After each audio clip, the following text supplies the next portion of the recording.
শুভ সন্ধ্যা।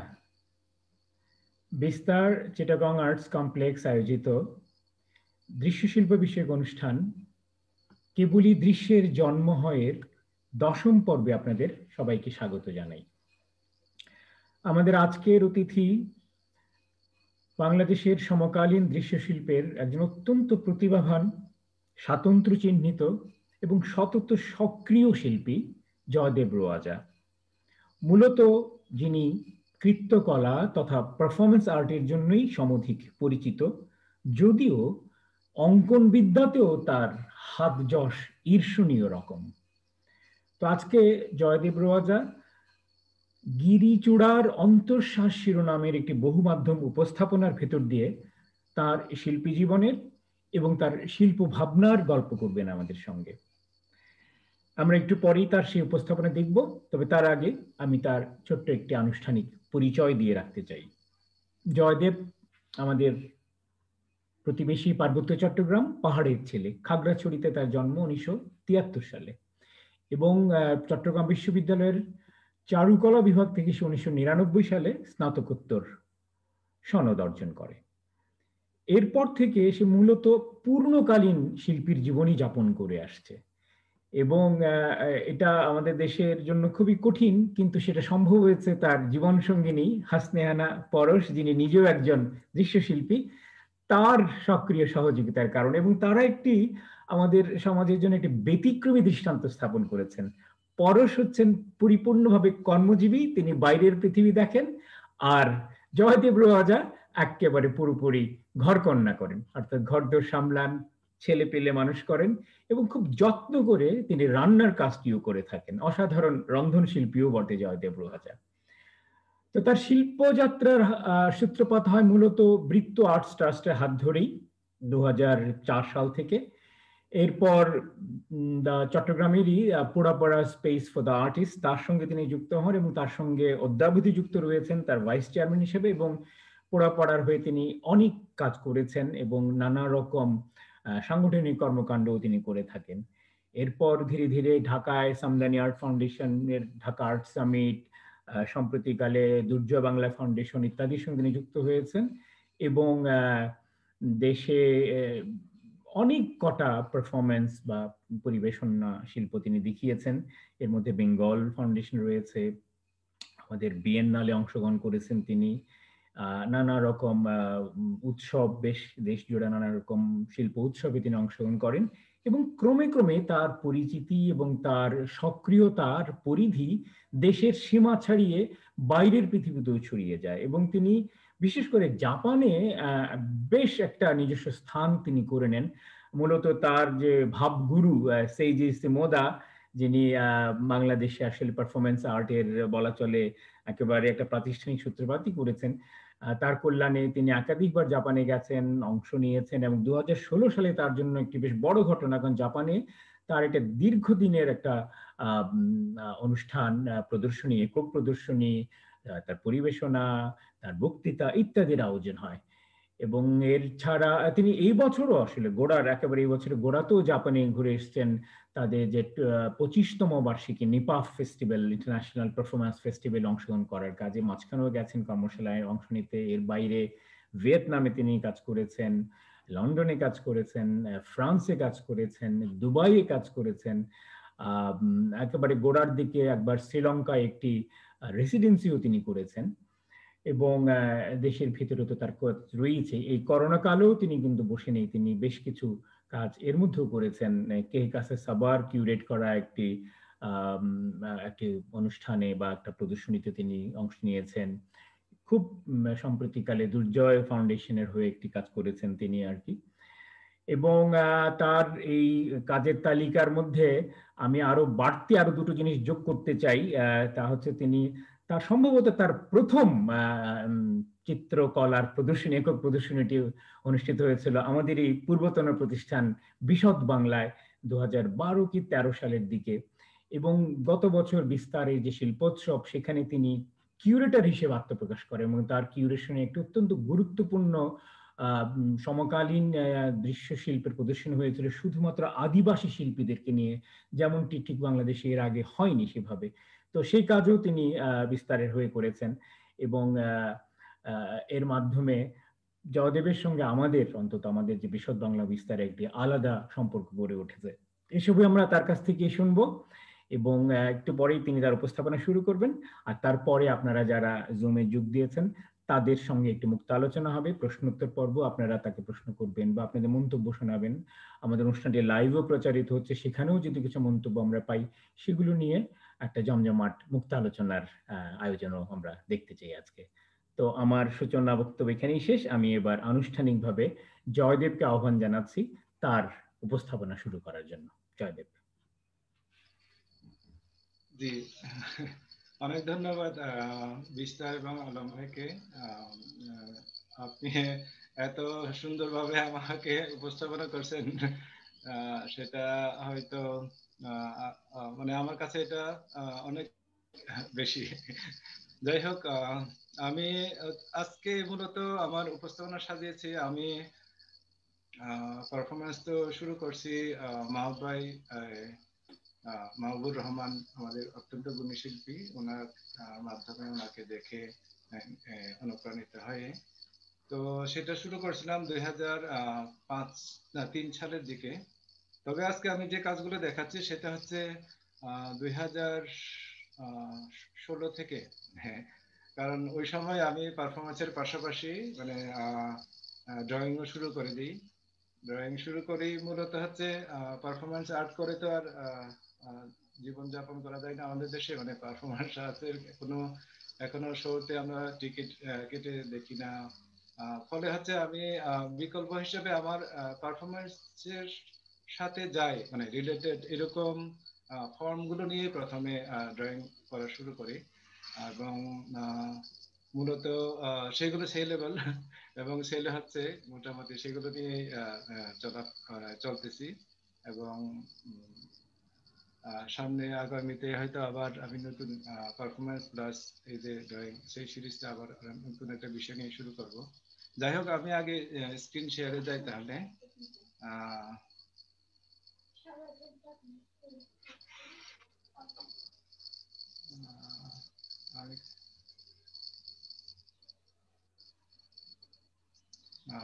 স্ক্রিনটা কি দেখা যাচ্ছে এই আলম ভাই? হ্যাঁ, এসছে। আচ্ছা, তো এই যে প্রথম কাজটা আমি দেখাচ্ছি, এটা মূলত হচ্ছে প্রথমে আমি এটা তো লিনো কার্ড ছিল, ড্রয়িং শুরু করছিলাম। তার আগে হচ্ছে প্রথম পারফরমেন্সটা এই বিষয় নিয়ে করছিলাম। আসলে আমার যখন স্কুল জীবনে আমি ওই সময় তো আমাদের প্রথম দিকে হচ্ছে আরবিদের সাথে শান্তি বাহিনীর যুদ্ধ অবস্থা ছিল। এরপর শান্তি চুক্তি হলো, শান্তি চুক্তির পরে না, শান্তি চুক্তির আগেও হচ্ছে আমাদের দুইটা গ্রুপ ছিল, মানে শান্তি বাহিনীদের মধ্যে লম্বাবাদী। এরপরে আবার শান্তি চুক্তি হলো, শান্তি চুক্তির পরেও আবার মানে শান্তি চুক্তির পক্ষে বিপক্ষে। এখন এইসব বিষয়গুলো যখন মাথায় থাকে, মানে আমি আমার স্কুল জীবনেও এই যে যারা ছোটরা এখন ফুটবল খেলে, ক্রিকেট খেলে, আরো অনেক কিছু খেলে, মানে এই যে ব্যাডমিন্টন খেলে, আমাদের ওই সময় ওই খেলার সুযোগও ছিল না, আমরা খেলতাম যুদ্ধ যুদ্ধ খেলা। তো সেই বিষয়গুলো নিয়ে হচ্ছে আমি এই যে এই যুদ্ধ যুদ্ধ খেলায় মানে আমাদের যে প্রজন্ম মানে এক ধরনের চাপের মধ্যে থাকে, মানে সেই বিষয় নিয়ে হচ্ছে আমি ড্রয়িং শুরু করি। এরপর এটা হচ্ছে পারফরমেন্স, এটা পোড়াপাড়া স্পেস ফর পোড়াপাড়ার আয়োজনই হয়েছিল এই পারফরমেন্সটা পতেঙ্গায়। এবং আমার মেয়েকে দেখা যাচ্ছে এখানে, মানে আমার মেয়ে আমার সাথে পারফরমেন্স করছিল। সে হয়তো বুঝে না, কিন্তু আমি যখন বাসায় কোনো কিছু তৈরি করি তখন তাদের আবদার হয় যে তার জন্য একটা বানাতে হবে। তো সেই কারণে হচ্ছে আমি যখন একটা ট্যাঙ্ক বানাইছিলাম, অনেকগুলো এই ট্যাঙ্কের ডিটেলস ছবি আমার কাছে নাই এখন। এখানে হচ্ছে অনেকগুলো মানে ঘটনার পত্রিকায় যেগুলো হিল টেক্স নিয়ে যেসব ঘটনা, সেগুলো প্রিন্ট করে আমি এই ট্যাঙ্কটা সাজিয়েছিলাম আসলে। আহ, এটাও আমার মেয়ের সাথে আমার।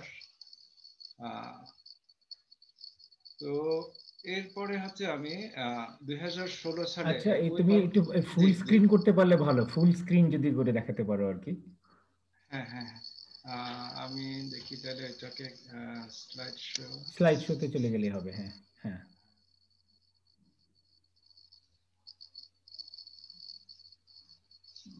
যাও, হ্যাঁ, নেক্সট চলে যাও, হ্যাঁ। হ্যাঁ, এরপরে, হ্যাঁ হ্যাঁ, এরপরে ব্যাস, হ্যাঁ। হুম। এটা 2016-র দিকে আমি তখন আবার এই আগের পারফরমেন্স গুলো নিয়েই ফটোগ্রাফ দেখে এবং কিছু কিছু নিজের আইডিয়া থেকে এই ড্রয়িং গুলো শুরু করি। যে আহ, এটা হচ্ছে আমি চিন্তা করি আসলে যে ভবিষ্যতে হয়তো আমাদেরকেও আজকে যাদের জন্য আমরা বিভিন্ন সমস্যার সম্মুখীন হচ্ছি, মানে ভবিষ্যতে হয়তো আমাদের এমন একটা পর্যায়ে যাবে যে আমাদেরকে সম্মান জানাতে হবে, মানে নিজ নিজ জায়গা থেকে। সেই বিষয় নিয়ে করা এটাও ড্রয়িং। আমার অনেকগুলো ড্রয়িং এ কিন্তু একটা পাখি থাকে, কারণ হচ্ছে অনেক সময় আমি প্রকৃতির সাথে ভাব বিনিময় করি, মানে মানে হয়তো নিজের আহ, কথাগুলো কারোর সাথে বলতে পারি না, তখন হয়তো আমি কাল্পনিক কোনো বিষয়ের সাথে কথা বলে, হয়তো সেটা একটা পাখি অথবা একটা গাছ, তাদের সাথে আলাপচারিতা করে করি, মানে ওইরকম একটা বিষয় ছিল এটা। এটা হচ্ছে আমার মেয়ের সাথে আমার পারফরমেন্সের একটা ড্রয়িং করছিলাম। এটাও ঠিক মানে একই সিরিজের, মানে আমি বাংলায় নাম দিয়েছিলাম, এটা হচ্ছে প্রজন্ম কল্পদ্রুম এবং অনুদ্রুম। তো সেই সিরিজের কাজ এটা।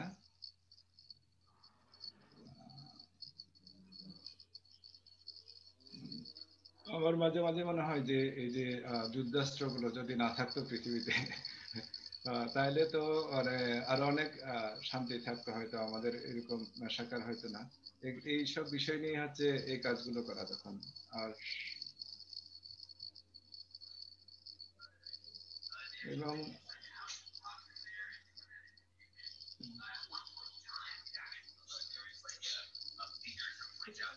এই ড্রয়িং গুলো আসলে 2016 থেকে এই যে একেবারে 2019 পর্যন্ত।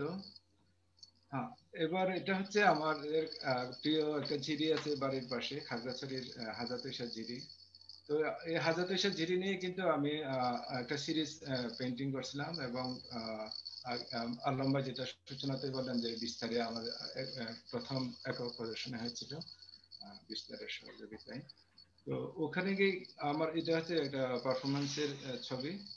আমি আজকে মূলত পারফরমেন্সের ভিডিও গুলো দেখাতে যাচ্ছি না, হয়তো প্রত্যেকটা ভিডিও আসলে প্রায় 7 মিনিট, 10 মিনিট, 15 মিনিট। এখন এতগুলো ভিডিও দেখালে তো আর হুম। সময় কুলাবে না।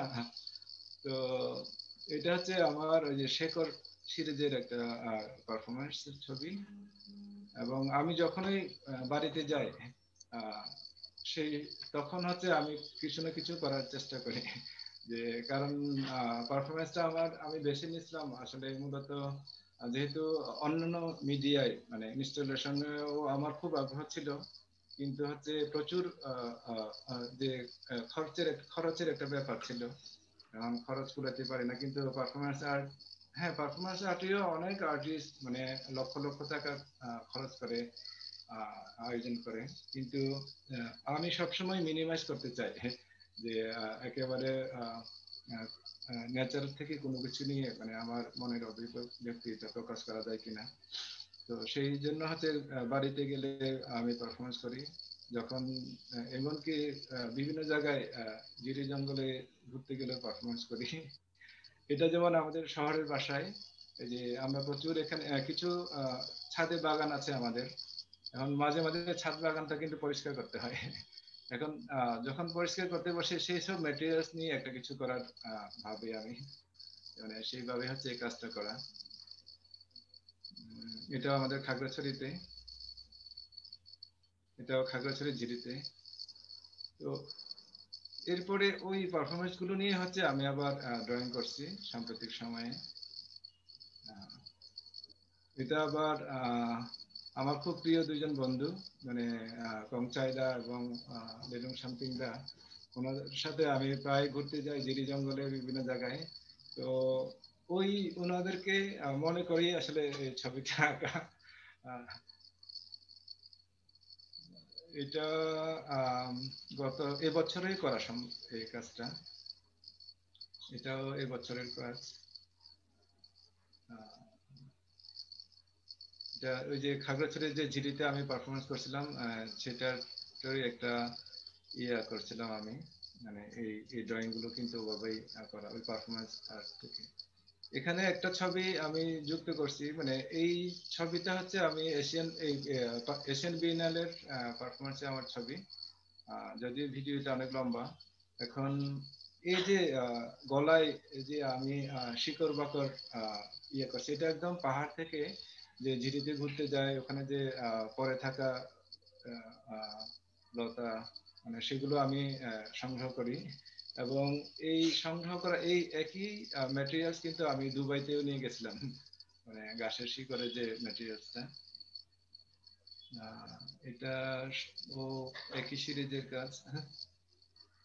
আমার কাছে এই যে শূকরটা খুব মানে আহ, মানে বিশেষ করে মা শূকর, মানে তারা যেভাবে তাদের বাচ্চাগুলোকে আগলে রাখে।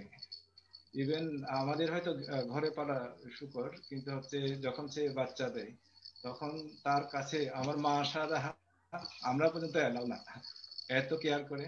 এই কারণে আমি মনে করি যে মানে সে তার দুইটা মাথা আসলে, মানে পিছনের দিকে আছে সামনের দিকে আছে, এইভাবে সে তার বাচ্চাকে আগলিয়ে রাখে। তো সেই ভাবনা থেকে এই কাজটা করা। এটাও পারফরমেন্সের ওই যে খাগড়াছড়ির একই সিরিজের, এখানেও পাখি আছে।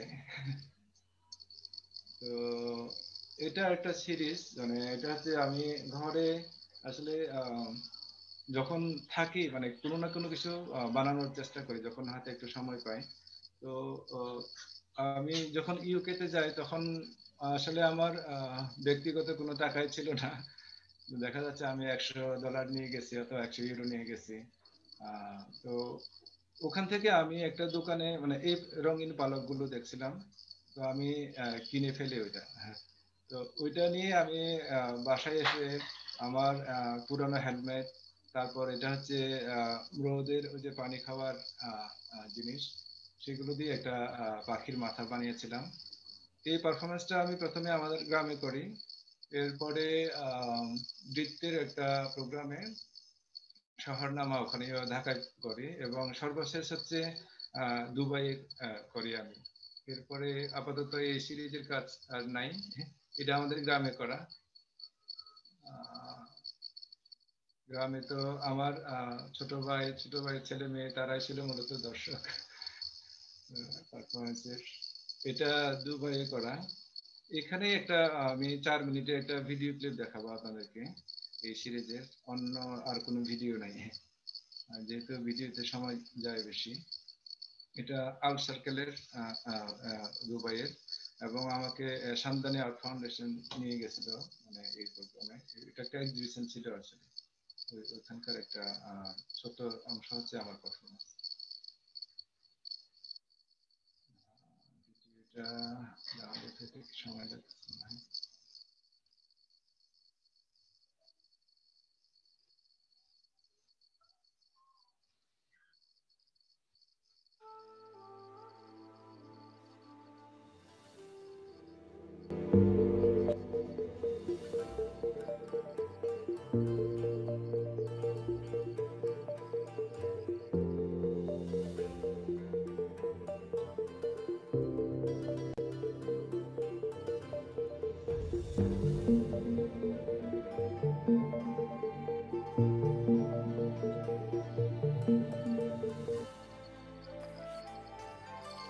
এখানে আমি আসলে একটু করে কথা বলি না আরো, কারণ এখানে যে আলপনাটা দেখছেন মানে ওইটা ওই যে আমার ট্যাং মাথায় যে জিনিস, আমি ট্যাং মাথায় যে ফিগার গুলো আমি করি, সেই ফিগার গুলো নিয়ে বিশাল একটা আলপনা করা হয়েছিল। সেটা মূলত মানে ওই গ্যালারির সামনে ছিল এটা।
এই ভিডিওর জন্য আসলে এই পারফরমেন্সের জন্য আমি শামদানি আর্ট ফাউন্ডেশনের কাছে খুবই কৃতজ্ঞ এবং অবশ্যই কিউরেটর ডাইনার কাছে, বিশেষ করে আলপনার ব্যাপারে যেভাবে ওনারা সার্বিক সহযোগিতা করছেন, সত্যি সেটা ছিল মানে ভুলে যাবার মতো নয়।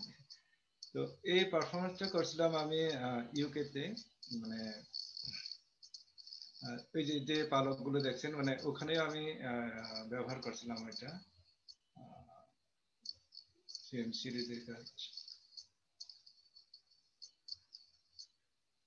এটা হচ্ছে একদম সাম্প্রতিক সময়ে, মানে এই যে করোনা কালে কাজটা দেখি শেষ করবো আমি। তো এটা হচ্ছে যখন এই যে করোনার প্রাদুর্ভাব শুরু হলো আমাদের দেশে, আমার তো তখন জাপানে ছিলাম আমি, মানে আমার একটা আরো বেশ কয়েকদিন থাকার কথা ছিল, কিন্তু ওই যে কোয়ারেন্টাইনে থাকতে হবে এই ভয়ে আমি খুব দ্রুতই চলে আসি। আমার 3বার টিকিট পরিবর্তন করতে হয়েছিল ওই সময়। যাই হোক, মানে দেশে এসে কিন্তু যখন শুরু হলো, মানে তখন আমি ফেসবুকেই বেশিরভাগ সময় কাটাই। ওই সময় দেখতে পাই মানে প্রচুর ত্রাণ দিচ্ছি আমরা এখন, ত্রাণ দিচ্ছে, কিন্তু তার পাশাপাশি মানে আমার কাছে মনে হচ্ছে ত্রাণের চাইতেও মানে আমরা ওই যে ছবি দেখাতে চাচ্ছি, মানে এত এত মানে হয়তো দেখা গেছে 10 কেজি চাল সহ মানে মানে ওইরকম একটা ত্রাণের জন্য আমাদের অনেক দূর দূরান্ত থেকে মানে যারা আসে পুরো দিন অপেক্ষা করতে হয় যে প্রধান অতিথি আসবেন ত্রাণ দেওয়ার জন্য, তার হাতে ত্রাণ নিতে হবে, মানে একটা ত্রাণ নেওয়ার জন্য ত্রাণের বস্তাটাকে ধরে মানে কমপক্ষে 4-5 মিনিট দাঁড়িয়ে থাকতে হচ্ছে ছবি তোলার জন্য। তো ওই কারণে হচ্ছে আমার কাছে মানে ওই বিষয় নিয়ে খুব মানে মন খারাপ হতো। দেখা যাচ্ছে আমার অনেক পরিচিত মানুষ মানে আমাদের গ্রামে, তাদেরকে ওই অবস্থায় দেখতেছি আমি। ফলে হচ্ছে দুর্জয় বাংলাদেশের সাথে যখন একটা প্রস্তাব পাই যে মূলত এটা এক ধরনের কিউরেটিং করছিলেন বিপাশা হায়াত আপু, তো তখন হচ্ছে আমি এই বিষয়টা যেহেতু মানে একেবারে আমার ফেসবুক খুললেই দেখতেছি, মানে সেই একদম সেই বিষয়টাই নিয়ে আমি নিয়েছি যে সারাক্ষণ আমার মাথায় কিন্তু প্রাণের বস্তা ঘুরতেছে। তখন সেই নিয়ে প্রথম পারফরমেন্স করে আমি এখানে আমি প্রায় 4-5টা পারফরমেন্স আছে, আমার আমার ছেলের সাথেও আছে। তো ওই ভিডিওগুলো আর দেখালাম না আমি। যেমন আমার ছেলের সাথে আমার এটা হচ্ছে রাত্রিবেলা পারফরমেন্স, হয়তো ভাত খেয়ে ফেলছি, ভাত খাবো ওই সময় তোকেই মনে হয় আমরা করছি এটা বস্তা নিয়ে। এবং এবং আমি যখন ছবি আঁকি কিন্তু আমার ছেলে সবসময় ঘুরঘুর করে আমার আশেপাশে। আর ঘরে তো মানে আমার আলাদা কোনো স্পেস নাই, স্টুডিও নাই, একসাথেই থাকা হয়, একসাথেই আঁকা হয়। ওই সময়টার একটা ছবি এটা। এইটা হচ্ছে আমি পরে আঁকছিলাম যে পারফরমেন্সের পরে এই যে বস্তা নিয়ে যেগুলো সেটা হচ্ছে আমার, আমি আসলে অন্যরকম করে দেখছি যারা ত্রাণ নিয়ে দাঁড়িয়েছিল ত্রাণ নেওয়ার জন্য, আমার ছবিতে আমি তাদেরকেই বড় করে দেখিয়েছি যে তারাও ভবিষ্যতে হয়তো মানে ত্রাণ দেওয়ার মতো সক্ষমতা অর্জন করবে এবং তারাও হয়তো এই করোনা কাল বের হয়ে গেলে আবার কাজকর্ম করে মানে স্বাবলম্বী হবে, এরকম একটা আশা নিয়ে হচ্ছে এই এই সিরিজের কাজগুলো করা। এটা প্রথম কাজ ছিল। এটাতে যেমন মডেল হিসেবে কিন্তু আমি পরশের ছবি নিয়েছি এখানে, বাদ বাকিগুলো ছোট মডেল গুলো হচ্ছে আমার মডেল। কারণ পরশও একরকম আমার জীবনের ত্রাণদাতা বলা যায়, কারণ সে শক্ত হাতে সংসার সামলাচ্ছে, এই কারণে হচ্ছে আমি নিশ্চিত মানে একটু ছবি আঁকার সুযোগ পাচ্ছি, আর্ট অ্যাক্টিভিটি করার সুযোগ পাচ্ছি এবং মাঝে মাঝে গিরি জঙ্গলেও যাওয়ার সুযোগ পাচ্ছি। এটা সেম। এই বাম পাশের যে ভদ্রলোক উনি কিন্তু আমাদের গ্রাম থেকেই একজন ত্রাণ নিতে গিয়েছিল, আমি ফেসবুকে ছবি পেয়েছি ওনার, তো ওই ছবিটা আমি নিয়েছিলাম। মূলত এখানকার যে মডেলগুলো আছে সবগুলো আমার ওই ফেসবুক থেকেই মানে নেওয়া, মানে হয়তো আমি ওটা স্ক্রিনশট নিয়ে রাখি অথবা মোবাইলে সেভ করে রাখি, মানে সেগুলো দেখে দেখে পরবর্তীতে আঁকার চেষ্টা করি। তো এই হচ্ছে আমার আজকের উপস্থাপনা। এরপরে যদি কথা বলতে হয় মানে সেটাই মনে হয় খুব ভালো হবে। আমি কি তাহলে আলম ভাই যে স্টপ শেয়ার বন্ধ করে দিব?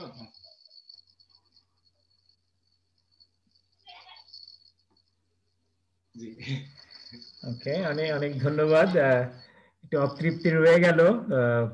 আসলে ভিডিও সময়ের সমস্যা ছিল না, ভিডিওগুলো খুব ইয়ে হয় তো, কেঁপে কেঁপে যায়, বাফারিং হয়ে যায়, দেখে ঠিক হ্যাঁ হ্যাঁ সেভাবে হ্যাঁ মানে ভালো লাগে না আর কি অতটা। হ্যাঁ এই জন্য ঠিক আমরা ভিডিও দেখানো সাহস করি না। অনেক সময় কম্পিউটার হ্যাংও হয়ে যায়।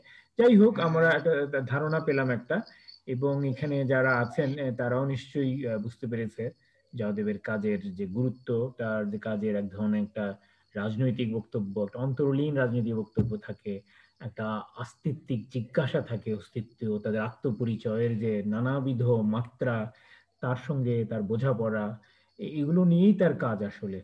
তো আমরা হাতে বেশ সময় পেয়ে গেলাম, তো ফলে আমরা আশা করবো যেন একটা জমজমাট মুক্ত আলোচনা হয়। তো এখানে যে কেউ আলোচনা সূত্রপাত করতে পারেন, যেহেতু অল্প কজন মানুষই আছেন। বা কোনো প্রশ্ন যদি থাকে, জিজ্ঞাসা থাকে পারফরমেন্স আর্ট বিষয়ে, তার অভিজ্ঞতাগুলো বিষয়ে, সেটা করতে পারেন আর কি।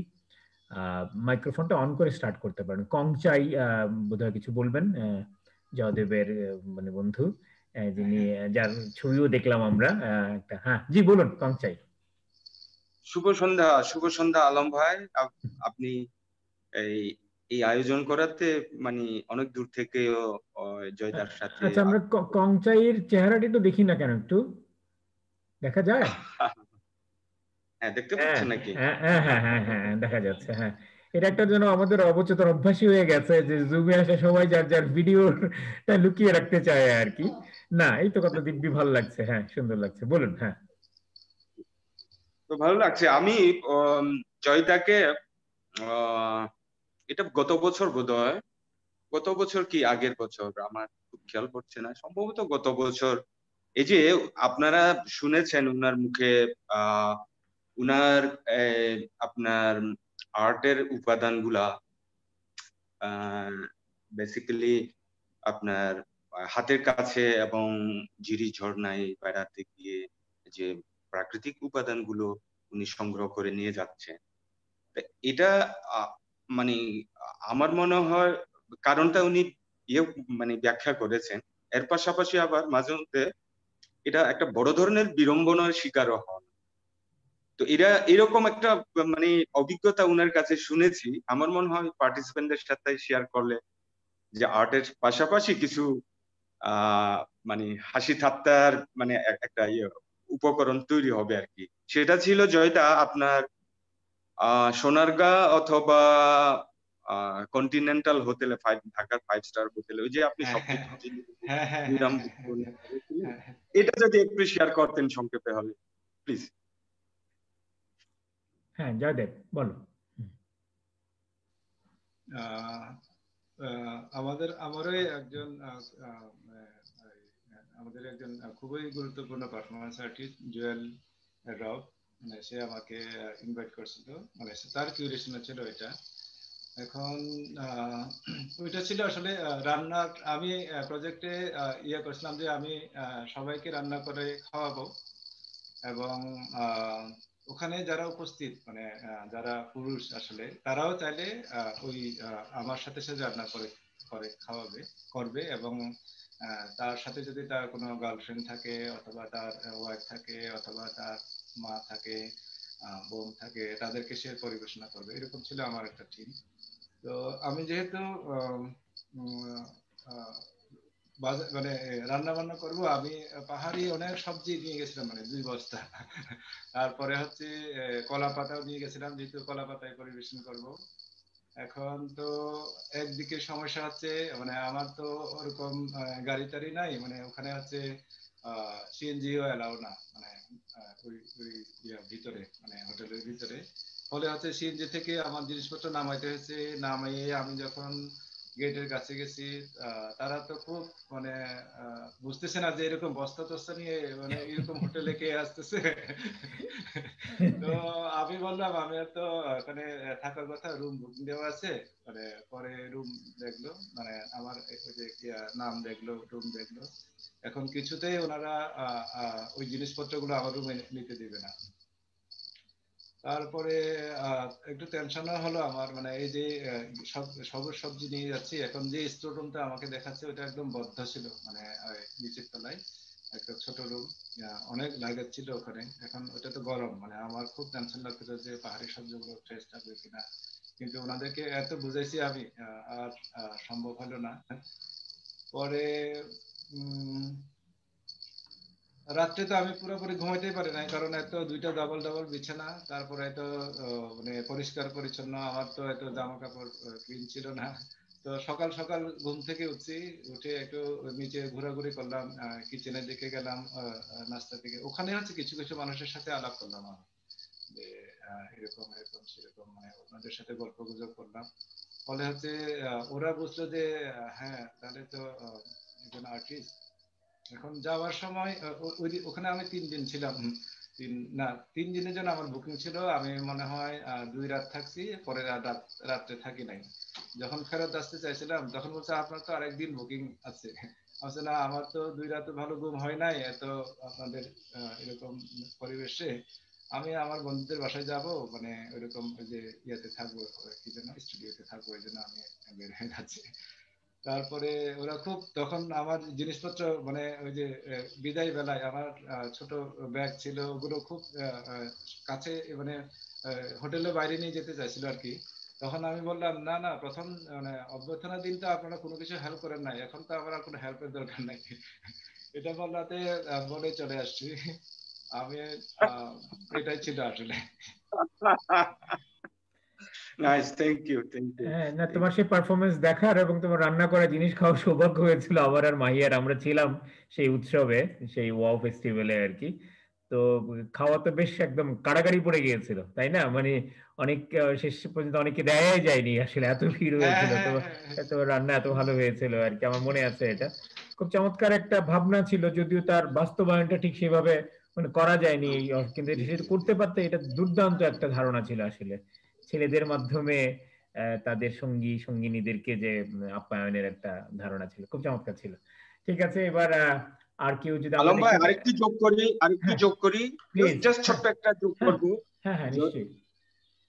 হুম। জয়দা শুধু শুধু মানে ভালো আর্টিস্ট না, মানে পারফর্মার না, উনি ঝিরি জঙ্গলেও কিন্তু পাক্কা, বুঝছেন, ট্রেকার হিসেবে। মানে আপনার কি বলবো, উনি যদি আমরা তো গত 4-5 বছর ধরে একেবারে ক্রমান্বয়ে প্রতি মাসে পাহাড়ে যায়, ঝিরিতে যায়, ঝুমে যায়। উনি থাকলে মানে আমার কেন জানি মনে হয় যে পুরো এই যে টিমটা মানে 16 কণায় পরিপূর্ণ হয়, এরকম হুম, মনে হয় আর কি। সেটাই। এইরকম মানে মানুষ। থ্যাংক ইউ, সেই, হ্যাঁ, থ্যাংক ইউ। ওকে, ধন্যবাদ। আমরা দেখতে পেলাম একটু দেরিতে হলেও শায়লা শারমিন ঢুকেছেন জুমে। তো আমরা নিশ্চয়ই তার কাছ থেকেও শুনবো। তো আরো আছেন এখানে আকাশ আমজাদ আছেন, মাহিয়া আবরার আছেন, মেঘ মৃত্তিকা অর্থাৎ আমার মনে হয় ইয়াসমিন জাহান নূপুর, নয়ন এবং শায়লা। এখন কে বলবেন? আমার মনে হচ্ছে যেন মাহিয়ার ভিডিওটা অন হলো। যদি অডিও অন হয় তাহলে হয়তো আমরা মাহিয়ার কথা শুনতে পাবো। আহ হুম। হ্যাঁ, জয়দেব। হুম। জি আপু। হ্যাঁ, আমি তো গ্রাম থেকে, আমি প্রায় অলমোস্ট 1.5 মাস হলো আমি গ্রামে এসেছি। গ্রামে খুব ভালো লাগছে, কিন্তু তোমার কথা খুব ভালো লাগলো, তোমার আঁকা দেখলাম। তোমার জন্য অনেক শুভকামনা। ভালো লাগছে দেখতে তোমাকে, ভালো থেকো। জি জি, অনেক ধন্যবাদ আপনাকে মাহিয়া আপু। আর হ্যাঁ, গ্রামে অবশ্যই ভালো থাকবেন। হ্যাঁ, সেটাই। আচ্ছা, আহ, বাকিরা কেউ যদি জয়দেবের শিল্পকর্ম, তার পারফরমেন্স ইত্যাদি নিয়ে যদি কোনো মন্তব্য করতে চান, কিছু প্রশ্ন করতে চান, আমার মনে হয় সেটা আর একটু ভালো হয়, প্রাসঙ্গিক হয়। ইয়াসমিন হয়তো বা কিছু বলবে। জয়দেব দা, হ্যাঁ হ্যাঁ, দেখা কি যাচ্ছে? অবস্থা? ভালো? শোনা যাচ্ছে? হ্যাঁ হ্যাঁ, শুনতে একটু পাচ্ছি। দেখা গিয়েছিল, এক ঝলক দেখা গিয়েছিল, সঙ্গে সঙ্গে সেটা আবার হারিয়ে গেল আর কি, ঠিক বুঝতে পারলাম না, কোনো কারিগরি সমস্যার কারণে বোধ হয়। আচ্ছা, না না, আমার হাতের হ্যাঁ টিপ হ্যাঁ ভেঙে হ্যাঁ, চলে সমস্যার গেছে। সমাধান হয়েছে, আমরা দেখতে পাচ্ছি। হ্যাঁ, বলো। জয়দেব দা হচ্ছে আমার সবচেয়ে পছন্দের একজন আর্টিস্ট। আমি ওনার কাজ অসম্ভব পছন্দ করি, অসম্ভব রেসপেক্ট করি। আর আমি সবসময় বলি, চান্স পেলে এই কথাটা বলি, আমার আর জয়দেবদার অভিষেক কিন্তু একই একই প্ল্যাটফর্ম থেকে, বৃত্ত থেকে। বৃত্তে আমরা 2004-এ একটা ওয়ার্কশপ করি কাপ্তায়ে, ওখান থেকেই আমরা দুইজন প্রথম পারফরমেন্স শুরু করি, মানে আমারও প্রথম, জয়দেবদারও প্রথম। তো আমাদের দুইজনের যাত্রা একদম একই সাথে।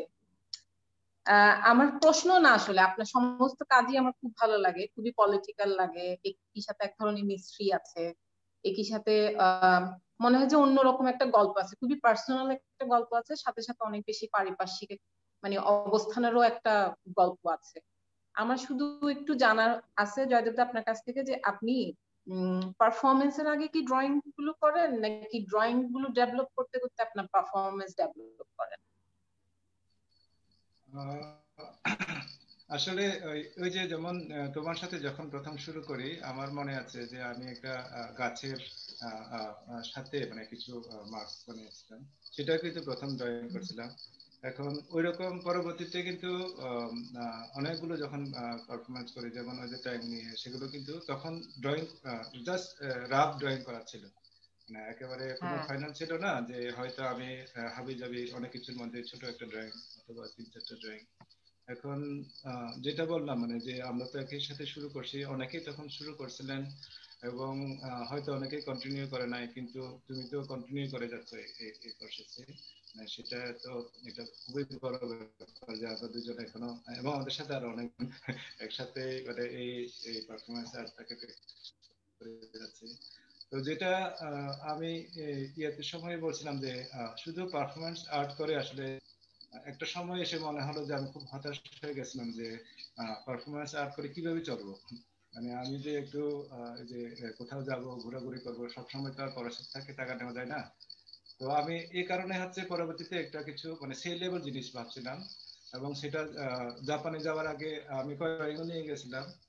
তখন হচ্ছে সেই জিনিসের মধ্যে আমাকে অফার দিল, তোমার তো ড্রয়িং ও খুব ভালো। আমি বললাম, না না, আমার তো ড্রয়িং খুব ভালো না, আমি অনেকবার ড্রয়িং এ ফেল করছি।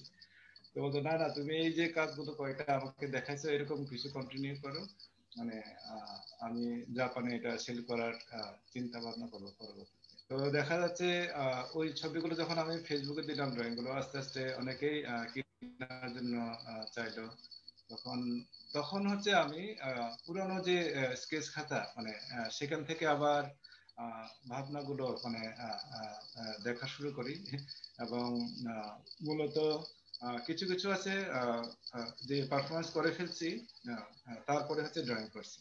আবার কিছু কিছু একদম মানে শুরুর ভাবনা ছিল, যেটা হচ্ছে আমি পারফরমেন্সের আগে ড্রয়িং গুলো করছিলাম জাস্ট রাফ। আজকে এটা কয়েকটা দিলে খুব ভালো করতাম আমি, আসলে আমি ভুলে গেছি এটা। তো ওইটাকে আমি ডেভেলপ করি পরবর্তীতে ড্রয়িং এ। আশা করি শুনতে পাইছি। হ্যাঁ, ইয়াসমিন জবাব পেলে তোমার প্রশ্নের? হ্যাঁ, আমার মনে হয় পেয়েছে।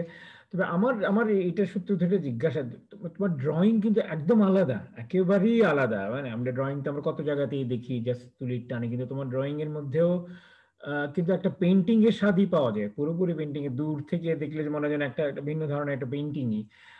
আবার তার ভিতরে এত বুনট, এত ঠাস বুনটের, মানে জমিন মনে হয় যেন 1 ইঞ্চিও খালি থাকে না, প্রতিটাই জায়গায় তুমি ভরাট করো, এবং একটা মোটা দাগের একটা কাঠামো থাকে, তার ভেতরে এত অসংখ্য ডিটেল থাকে, অসংখ্য ডিটেল, এবং প্রতিটা ডিটেলই মনে হয় যেন একটা গল্প বলে, প্রতিটা ডিটেলেরই যে মনে হয় একটা নিজস্ব একটা বার্তা থাকে। তো সেটা আমার কাছে খুবই আকর্ষণীয়। কিন্তু আমার জিজ্ঞাসা হচ্ছে যে ড্রয়িং এর এই কৌশলটা এটা কোত্থেকে কিভাবে অর্জন করলে? এটা নিশ্চয়ই ইনস্টিটিউট থেকে, তুমি বলে ইনস্টিটিউটে ফেল করেছে ড্রয়িং এ, ওখান থেকে হয়তো এটা পাওনি, বা এর পেছনে কি কোনো শিল্পীর কি কোনো প্রভাব বা অবচেতন ভূমিকা রয়েছে কিনা, নাকি প্রকৃতিরই কোনো কাঠামো খুব অর্গানিক ভাবে উঠে এসছে তোমার এই কাজগুলোর মধ্যে? যদি একটু বলতে পারতে তার উৎসটা কিভাবে ড্রয়িং এর, এবং তার বিবর্তনের পথটাও যদি একটু আমাদের জানাতে। জি আলম ভাই, ওইটা আমি যেমন বলছিলাম, আমি আসলে ড্রয়িং খুব ভালো ছিলাম না। ইভেন কি আমি বিশেষ করে হাত পা ড্রয়িং ড্রয়িং মানে আমার খুব মানে এটা মিলাইতে পারতাম না। আমি ছাত্র জীবনে যখন কম্পোজিশন করতাম, মানে সবসময় হাত পা থাকতো, মানে হয় পকেটে ঢুকানো নয় পিছনের দিকে। একবার তো আমার মনে আছে নাজলিম ম্যামের ক্লাস ছিল, মানে কম্পোজিশন ক্লাস। উনি বললাম যে তোমাদের ক্লাসের যে যে অবস্থায় আছে মানে সেভাবে আঁকো। ওখানেও আমি কিন্তু ওইটা কিন্তু অনেক টিচারও হয়তো ফলো করতেছে যে আমি হাত পা আঁকি না। এখন নাজলি লাইলা মনসুর ম্যামও বললেন যে তোমার পা কই মানে কম্পোজিশনে। তো আমি ওখানে ওই পানি দিয়ে দিয়েছিলাম, মানে পায়ের নিচে ইজেলে ইজেলে বসে দাঁড়িয়ে কাজ করতেছিল একটা আর্টিস্ট, মানে মডেল। তখন তার পা হচ্ছে পানির নিচে। তো নাজরি ম্যাডাম জিজ্ঞেস করলো, বলে এখানে কোত্থেকে পানি পাইলো তুমি? তখন আমি তো আর বলতে পারি না আমি পা আঁকতে পারি না। তো আমি বলছিলাম, ম্যাডাম অনেক বছর আগে এই যে আমাদের আর্ট কলেজে কিন্তু একবার পানি উঠছিল, মানে বৃষ্টির পানি, ওইটা চিন্তা করে আছে। তো আপনি যে প্রশ্নটা করছেন এটা খুবই ইন্টারেস্টিং। এটা হচ্ছে যে আমি তো আসলে ওই যে ফ্রি হ্যান্ডে যে একদম খুব সব ড্রয়িং অমুক ড্রয়িং মানে সেগুলো পারি না। আমার অনেকবার প্র্যাকটিস করতে হয়। হয়তো আমি যেহেতু পেনে করি, আমি প্রথমে কিন্তু অনেকবার পেন্সিলে ড্রয়িং করি। পেন্সিলে ড্রয়িং করে করে ওইটাকে পরে কি লাইনটা হচ্ছে আমি মূলটা নিয়ে ফেলি। আর এই যে ভিতরের বুননগুলো, মানে আপনি খেয়াল করলে দেখবেন যখন যদি বয়স্ক মানুষ হয় তাহলে হচ্ছে একদম বুননের থাসা। কিন্তু আবার আমি যখন শিশুদেরকে আঁকছি, এটা কিন্তু খুব সব, মানে ওখানে কোনো ড্রয়িং এর লাইন নাই, একদম জাস্ট হালকা স্কেচ দিয়ে করা। তো আমার কাছে মনে হয় যে এই লাইনগুলো হচ্ছে একটা মানুষের যে জীবনের অভিজ্ঞতাগুলো, মানে তার তার হয়তো আমরা যে কপালে ভাঁজের কথা বলি, শরীরে যে ভাঁজের কথা বলি, যে অভিজ্ঞতাগুলো, মানে সেই অভিজ্ঞতাগুলোর জন্য হচ্ছে আমি মনে করি যখন আঁকি, মানে তখন তো কল্পনা করি একটা যে এরকম একজন মানুষ আঁকতেছি, মানে সে কিরকম হতে পারে। হয়তো আমি মডেল, কিন্তু ভাবনাটা অন্য জায়গা থেকে যখন শুরু করি তখন হচ্ছে এইভাবে হচ্ছে আমি ভিতরে গুলো বুনট করি। আর ওইটা মূলত ওই যে মানে ফ্রি হ্যান্ডে তো মানে সব ড্রয়িং অথবা ড্রয়িং এর কলা কৌশল না জানার কারণে, মানে ওইটাকে ওই দুর্বলতাকে ঢাকার জন্যই আমি মূলত এই এই গুণনগুলো দিয়ে দিই। এখন তো করতে করতে আমার কাছে এটা ভালোই লাগতেছে এবং কন্টিনিউ কিছু না কিছু ডিফারেন্ট করার চেষ্টা করে। হয়তো অনেকে এটা অনেকের মানে সাদা চোখে দেখা যাবে না, কিন্তু যখন একটা কাজের সাথে একটা কাজ করার চেষ্টা করি তখন কিন্তু কিছু না কিছু আছে ওখানে যে পরিবর্তন আছে। হ্যাঁ, অনেক ধন্যবাদ। এটা শুনে বেশ একটা চমৎকার জবাব পেলাম। আমার মনে হচ্ছে একটা সাপে বর হয়েছে তোমার, সেটা ব্যর্থতাটুকু আর কি। আচ্ছা, আমরা এখানে আরো কয়েকজন আছে, আমরা যদি তাদের কথা কিছু শুনতে পাই। আমি সাদি কি কিছু বলবে? আমি শাইলা হ্যাঁ শারমিনকে। হ্যাঁ হ্যাঁ আলম ভাই, থ্যাংক ইউ, অবশ্যই বলবো। বলো, এবং জয়দেবের নিজেকে দেখতেও দাও আমাদেরকে। আচ্ছা, অবশ্যই, ঠিক আছে, শিওর। আমি আমি দুঃখিত, আমি আসলে আমার একটু বাইরে যেতে হয়েছিল, ফলে আমি মিস করে ফেলছি একটা ইম্পর্টেন্ট পার্ট, সেটা ওর কাজকর্মগুলো মানে দেখার সুযোগটা আমার হয়নি। কিন্তু আমি বললাম যে আমি আসলে ওর সাথে কিছু আমার প্রশ্ন ছিল, সো আমি আসলে ওর সাথে অবশ্যই যোগাযোগটা করবো এরকম একটা, যার ফলে আমি মানে জয়েন করেছি। জয়দেব, তুমি তো আমার প্রিয় শিল্পী, মানে আমার আমার খুব প্রিয় শিল্পী অবভিয়াসলি। তোমার কাজের যে অনেক দিন ধরে তো আসলে আমরা একসাথে আমরা কাজকর্ম দেখছি, কাজকর্ম করতে করতে আমরা আজকে বড় হয়েছি। তুমি একটা খুব ভালো একটা সাফল্যের জায়গায় গেছো, আমি খুবই হ্যাপি, খুবই খুশি। এবং আমি সব সময় তোমার প্রত্যেকটা ছবি যেগুলো তুমি ফেসবুকে মানে ইয়ে করো, তুমি তো খুবই প্রচার করো, তোমার তো একটা অভ্যাস আছে, প্রত্যেকটা জিনিসই তুমি প্রচার করো। সেই নিয়ে আমার প্রশ্ন আছে, কিন্তু তার আগে একটু বলি, সেটা হচ্ছে এই যে তুমি সবকিছু বলো, প্রত্যেকটা জিনিস কিন্তু আমি কালেক্ট করি। I have almost all your drawings, এবং আমি সেগুলো খুব স্টাডি করি। তুমি খুব সহজভাবে সাধারণভাবে বললে যে তোমার ড্রয়িং হয় না, বা মানে কোনো কিছু হয়তো তোমার মনে হয় যে হয়নি, তখন তুমি ওই বুনট গুলো দিয়ে একটা স্পেস ক্রিয়েট করো। কিন্তু তুমি নিশ্চয়ই আমার মনে হয় না এত মানে সহজ ভাবে এটা দেখার ব্যাপার আছে। তুমি নিশ্চয়ই বুঝো এবং সেভাবে হয়তো সচেতন ভাবেই করো।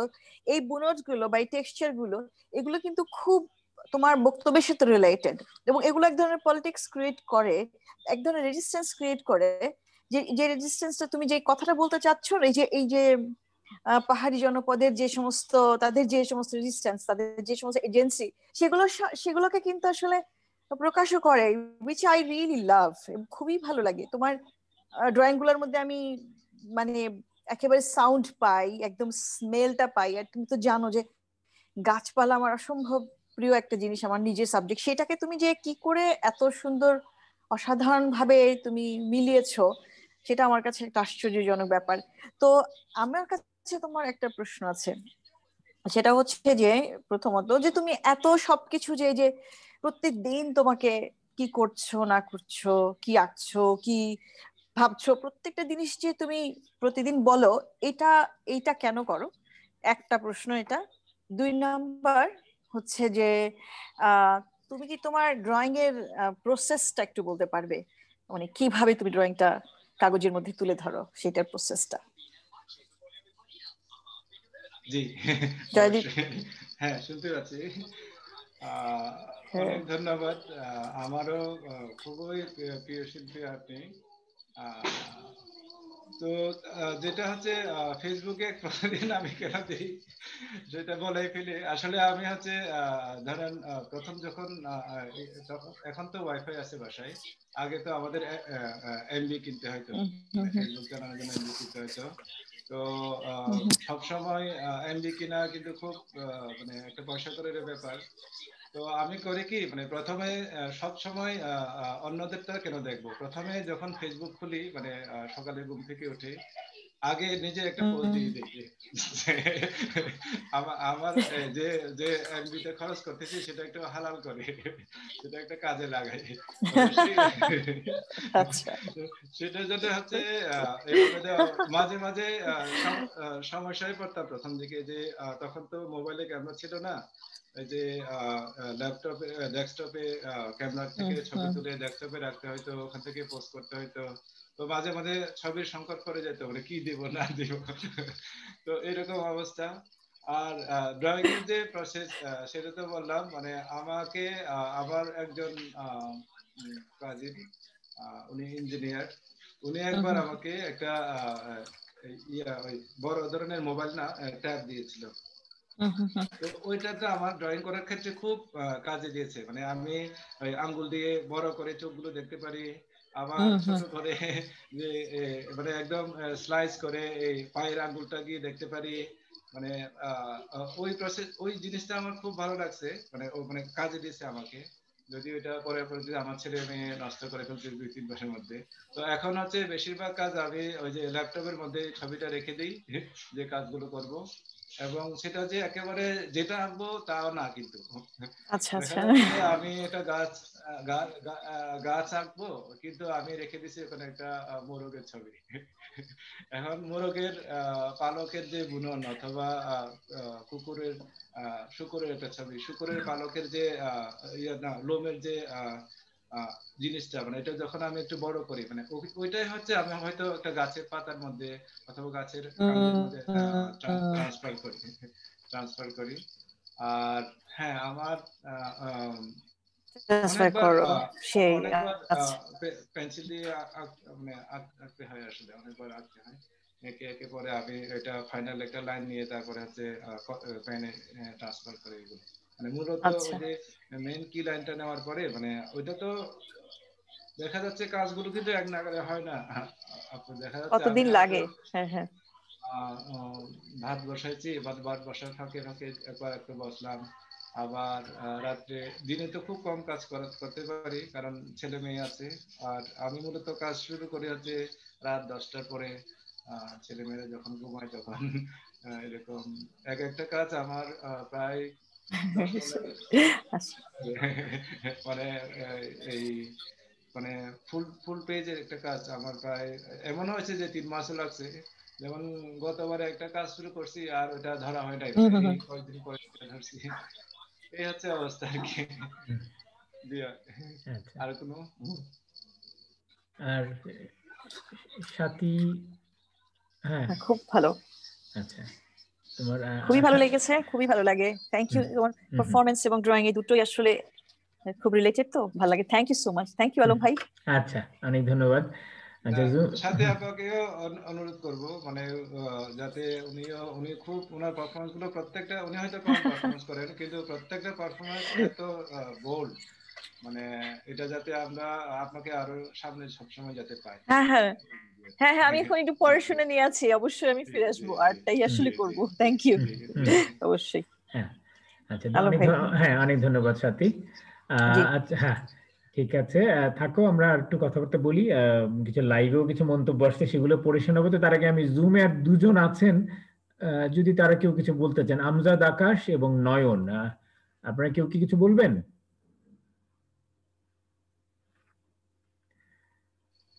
আচ্ছা আকাশ ভাই যদি কিছু বলে খুব ভালো হয়।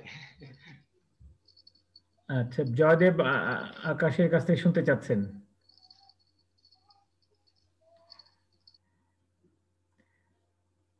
আচ্ছা যাই হোক, তিনি হয়তো বা নেই। যাই হোক, আমি একটু আমাদের লাইভে যে মন্তব্যগুলো আসছে একবার দ্রুত একবার পড়ে শোনাই।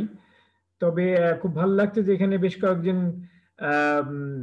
বিখ্যাত এবং গুরুত্বপূর্ণ মানুষও আমাদের অনুষ্ঠানটা দেখছে। বিশেষ করে তোমার একজন শিক্ষক দেখছেন, আমাদের ফাইজুল আজম জ্যাকব স্যার, তোমাদের তিনি দেখছেন অনুষ্ঠানটি, এটা তো এটা বিরাট পাওয়া। আর তৈয়বা বেগম লিপি তো আছেন সবার উপরেই, লিপিও দেখছেন এখানে।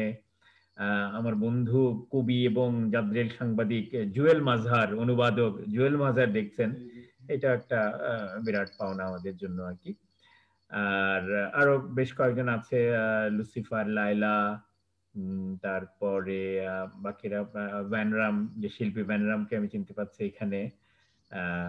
তো অনেকেই দেখছেন। আমি কয়েকটা মন্তব্য এসেছে, যে দ্রুত মন্তব্যগুলো পড়ে শোনাই।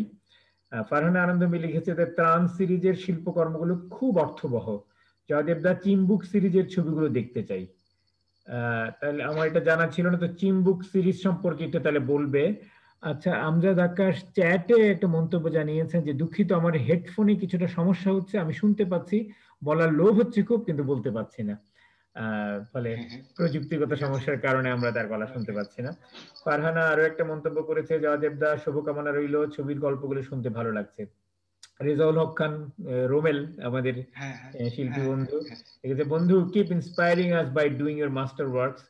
সুপর্ণা শাখা পাখিমা, আমাদের সেই নদিয়ার বাউল, আমাদের বাউল দিদি, তিনি লিখেছেন, হাই আমি মিম্ম, রেজাউল হক খান গ্রেট বন্ধু, শাহরিয়ার পারভেজ চেরাগীর ও দেখছে এবং এটা সে প্রচারও করছে। আমি শাহরিয়ারকে সুযোগ ধন্যবাদ জানাই, সে আমাদের অনুষ্ঠানগুলো সে প্রচুর প্রচার করে তার মতো করে। রেজাউল হক খান লিখেছে, I will never forget Joydeb's cooking, his cooking is as great as art, I must say cooking artist। এটাকে আমি সার্টিফাই করছি, কারণ আমার তার বাসায় গিয়ে তার রান্না খাওয়ার সৌভাগ্য হয়েছিল। এটা অবিস্মরণীয়, ভোলার মতো না, সত্যি বলছি আর কি। তবে এটা যেন আরো পুনরাবৃত্তি হয় ঘন ঘন, সেরকম একটা প্রত্যাশা এবং প্রার্থনা জানিয়ে রাখছি। রনি ইসলাম লিখছেন, nice to see you Joydev দাদা। নীল জেবা বলছেন, দাদা দেখছি। ওয়াসিম আহমেদ, জয়দেব দা ভালো লাগলো। মাহবুব হোসেন শুভকামনা। মেহিলা চিং দাদা শুভকামনা। বাদুলা ত্রিপুরা শুভকামনা দাদা। সুমন সূত্রধর বিশাল করে 3টা প্রণয় চিহ্ন দিয়েছেন আর কি। ওকে, এর পরিপ্রেক্ষিতে তুমি কিছু বলতে চাও যদি? ফারহানা আপুর কথার প্রেক্ষিতে বলে, আমি আসলে চিম্বুক সিরিজ বলে কিছু নাই আসলে। আমি 2003 সালে মনে হয় প্রথম আমার ম্রোদের সাথে পরিচয়, সন্তরণ আর্ট অর্গানাইজেশনের মাধ্যমে একটা আর্ট ক্যাম্পে গেছিলাম আমি আলীকদম। তো সেখানে হচ্ছে আমি এক রাতে, মানে আমার তখন পা ভাঙা ছিল আমার মনে আছে। এখন ম্রোদের গ্রামে গেছি, ওখানে গিয়ে জানি যে পরের দিন হচ্ছে উৎসব, মানে যে গো হত্যা উৎসব যেটা বলি আমরা। তো আমি আর ওইটা দেখার লোভে এদিকে পাও ব্যথা, আমি কারবারিকে বলে থেকে গেলাম। তো ওই উৎসবটা আমি একেবারে কাছ থেকেই দেখছি, মানে ওই প্রথম সারা রাত জেগেছিলাম পরের দিন পর্যন্ত। পরের দিন অবশ্য আমাদের ক্যাম্পের অন্যান্যরা দিনের বেলা আবার সকালবেলা আসছিল আমাকে নিতে। তো ওই তখন থেকে হচ্ছে এক ধরনের মানে ভালো লাগা, মানে ওই ওদের বাঁশির সুরটা ভালো লাগা, তো সেগুলো নিয়েই আমি ভাবতে থাকি। তো যখনই ওই ওই ওই ভাবনা থেকে আমার অনেকগুলো কাজ আছে, আমার মনে আছে, মানে আমি অনেকগুলো ড্রয়িং করছি এখানে। মানে যখনই বান্দরবনে যাই, যখনই এর মধ্যে আবার আমি একবার মাঝখানে চিম্বুক হয়ে নীলগিরি দেখে গেছিলাম, নীলগিরি, কিন্তু আমি ওখানে ঢুকি নাই, আমি বাইরে ছিলাম, বাইরে দাঁড়িয়ে যেখানে ওরা সবজি বিক্রি করে, ফল ফ্রুট বিক্রি করে, ওখানে দাঁড়িয়েছিলাম। আমার সাথে যারা গেছিলেন, যাদের ওনারা ভিতরে ঢুকছে।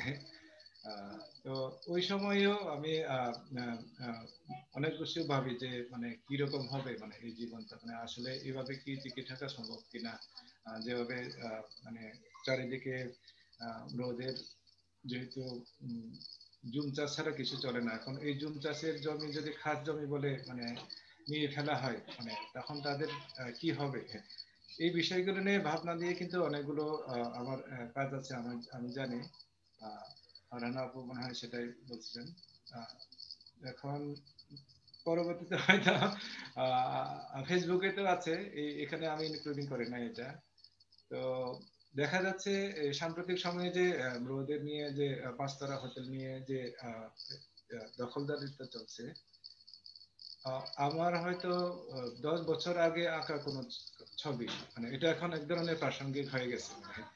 ওই কারণে হচ্ছে আমি এই সাম্প্রতিক সময় এগুলো দিয়েছিলাম, কিন্তু ওই ভাবনাগুলো কিন্তু আমার অনেক আগে ছিল, মানে 2003-4 থেকে শুরু করে, মানে এই যে মানে ওই যে নীলাচল যখন হলো, মানে নীলগিরি যখন হলো, ইভেন যে সাজেক হলো, মানে তখন থেকেই মানে এক ধরনের আশঙ্কা ছিল, মানে সেই আশঙ্কা কিন্তু এখন আস্তে আস্তে বেড়েই যাচ্ছে, বেড়েই যাচ্ছে। এই কারণে হচ্ছে ওই ছবিগুলো বারবার আবার আমি ফেসবুকে দিচ্ছিলাম, যে মানে হয়তো তার সাথে কিছু কথা বলছিলাম, সব কথা তো আর বলা যায় না, মানে হয়তো আমি আমার মতো করেই বলি যে মানে কিছুটা কি বলবো রেখে দেখেই বলি, মানে এইভাবেই হচ্ছে ওই কাজগুলো করা। এবং সামনে হয়তো আমি আবার ভাবনা আছে, মানে ওই ওই ওই বিষয় নিয়ে আরো ছবি আঁকবো, হয়তো আবার পারফরমেন্স করবো। মাঝখানে আমি একটা পারফরমেন্স ইভেন্ট একদম মিস করে গেছি, মানে জিহানদের আয়োজনে একটা ওই ইস্যু নিয়ে চিটাগাংয়ে হয়েছিল এটা, কিন্তু আমার তখন ওই যে জরুরি কাজে খাগড়াছড়িতে থাকার কারণে মানে আমি আর অ্যাটেন্ড করতে পারি না। আশা করি ভবিষ্যতে আবার এই বিষয় নিয়ে কাজ করব। জি, ফারহানা আপু। আচ্ছা, আমি আরো একবার জানতে চাইছি যে আমাদের জুমে যারা আছেন তারা যদি সরাসরি কিছু প্রশ্ন করতে চান জয়দীপকে, আমার হাতে সময় আছে, বা কোনো মন্তব্য বক্তব্য যদি করতে চান, এখনো করার সুযোগ আছে আর কি। নয়ন বা কংচাইও যদি আবার বলতে পারেন, সাথীরও যদি কিছু জানার থাকে। আমজাদ আকাশ তো তার হেডফোনের জন্য বলতেই পারছে না। আমি এমনিতে এই প্রসঙ্গ তো উঠেই গেল আসলে, এটা তো আসলে তোমার কাজের একটা গুরুত্বপূর্ণ অংশ, এই যে রাজনৈতিক, সামাজিক এবং পরিবেশ সংক্রান্ত যে তোমার বক্তব্য বা বার্তাটা আর কি, সেইটার একটা একটা একটা সারাংশ যদি তুমি আমাদের দিতে পারতে, এই গোটা ব্যাপারটা, যে ক্ষুদ্র জাতিগোষ্ঠী, আদিবাসী, বাঙালি বনাম পাহাড়ি, তারপরে সমতলের আদিবাসী, পাহাড়ের আদিবাসী, এই নিয়ে একটা একটা বিভ্রান্তি কিন্তু রয়েই গেছে। প্লাস এই যে অরণ্যের অধিকার, বন প্রকৃতির, এটার ভূমির মালিকানা, এটা নিয়েও তো একটা বিতর্ক রয়ে গেছে।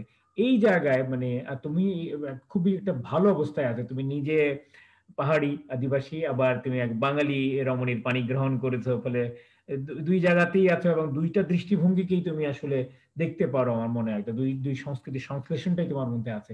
সেই জায়গাতে তোমার এই অবস্থানটা কি আসলে, এই সংকটটা যেটা এটা দীর্ঘদিন ধরে চলছে, চলতেই আছে, তার শেষ কিভাবে হতে পারে, এবং তুমি কিভাবে ব্যাখ্যা করছো এই সামগ্রিক ইস্যুটাকে বা সামগ্রিক বিষয়টাকে? সামগ্রিক ভাবে বলতে গেলে তো আসলে আমার এত গবেষণা নাই, পড়াশোনা নাই, তবে আমি আছে যখন চলার পথে যা দেখি, মানে যা বুঝি, মানে সেগুলো নিয়ে কথা বলি। তো আমার কাছে সবচেয়ে মানে খুব, আমরা তো সবাই আশাবাদী ছিলাম যে শান্তি চুক্তির একটা বিশাল একটা ব্যাপার হচ্ছে, শান্তি চুক্তি হচ্ছে, কারণ আমরা তো ছোট থেকেই দেখে আসছি, মানে প্রতিদিন গোলাগুলির আওয়াজ ঘুম ভাঙে, মানে সেটা চাচ্ছিলাম না।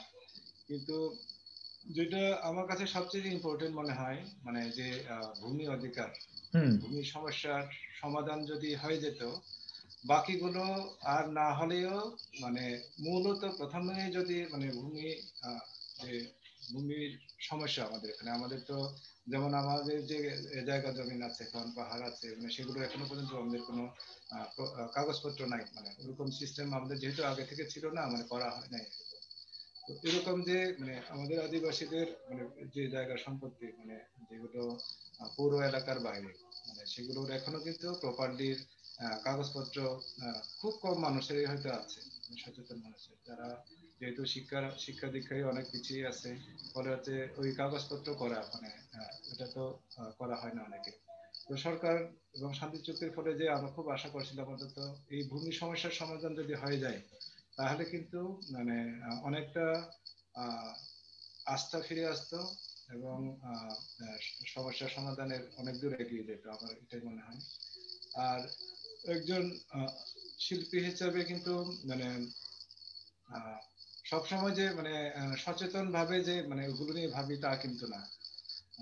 আমাকে যেমন একবার দুবাই প্রশ্ন করছিল যে মানে আমি কেন রাজনৈতিক ছবি আঁকি, তো আমি তখনই ওনাকে কিন্তু অবজেকশন দিয়েছিলাম যে না, আমি তো রাজনৈতিক ছবি আঁকি না, আমি তো আসলে আমার সাথে আমার জীবনের সাথে ঘটে যাওয়ার ঘটনাগুলো এবং আমার দেখা যে সব বিষয়গুলো সেগুলোই আঁকি। আমি তো সচেতন ভাবে একেবারে মানে রাজনৈতিক উদ্দেশ্য নিয়ে এই ছবিগুলো আঁকি না, মানে সেটা হচ্ছে আমার জীবনের সাথে ঘটে যাওয়া, আমার সমাজের সাথে ঘটে যাওয়া, আমার চোখে দেখা, এবং সেই বিষয়গুলো হচ্ছে আমার বিষয়বস্তু হিসেবে আসে।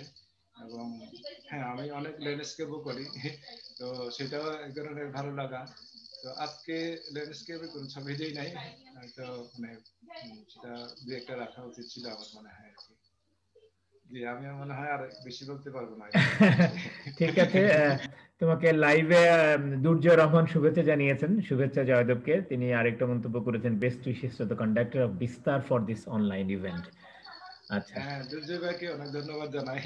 মানে আমি পরশুদিন ওনার সাথে দেখা হওয়ার সুযোগ পেল, এবং ওনার কাছে যে কালেকশন, মানে রবীন্দ্রনাথ থেকে একদম সাম্প্রতিক সময়ে যে সব আর্টিস্টের কাজ, আমার মনে হয় মানে প্রায় মানে অনেকদিন লাগবে এটা দেখা শেষ করতে। তো ওনাকে অনেক ধন্যবাদ জানাই। জি। হ্যাঁ, এখানে আমরা নয়নের কাছ থেকে এখনো কিছু শুনিনি। নয়ন কি কিছু বলবেন?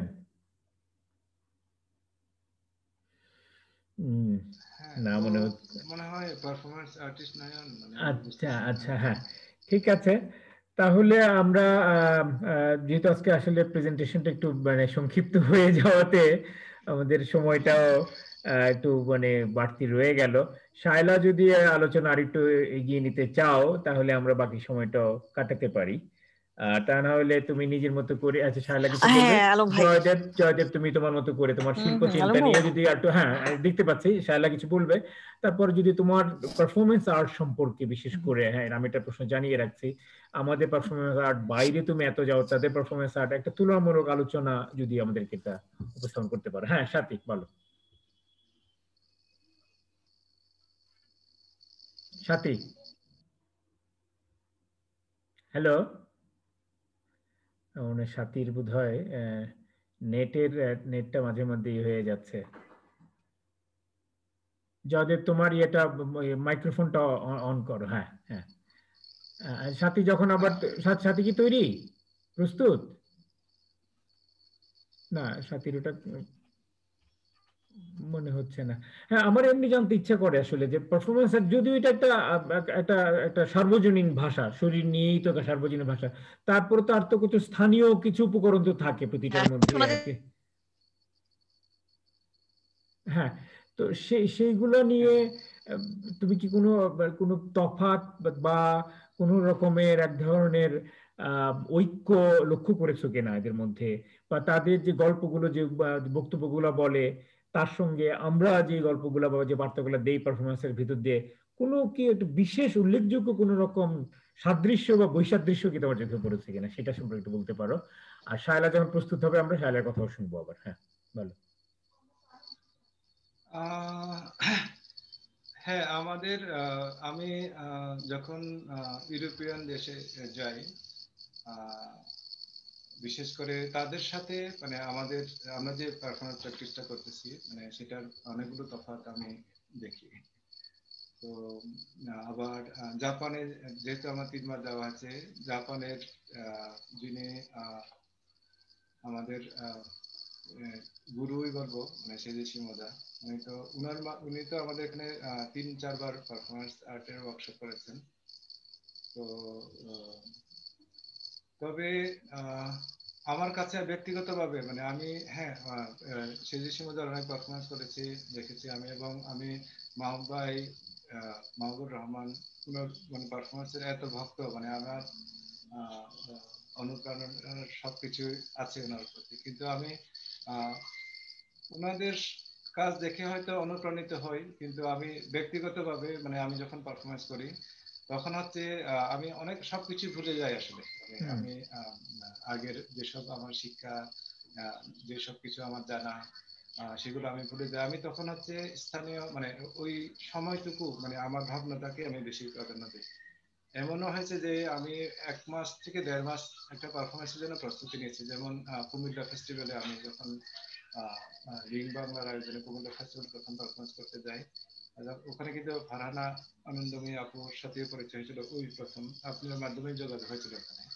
তো ওখানে কিন্তু আমি 1 মাস আগে থেকেই প্রস্তুতি নিয়েছিলাম যে কি পারফরমেন্স করবো, অমুক সমুক সবকিছু নিয়ে রেডি।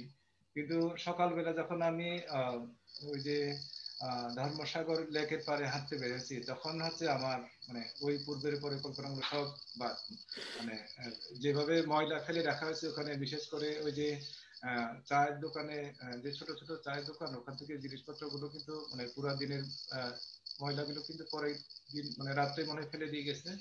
তো ওখানে হচ্ছে প্রচুর কলার খোসা ছিল, মানে প্রচুর কলার খোসা এবং অন্যান্য পলিথিন। তো আমি চিন্তা করলাম যে কলার খোসাতেই হচ্ছে আমি আমার ম্যাটেরিয়াল হিসেবে নিব এবং আমার জার্নিটা দেখাবো এখানে।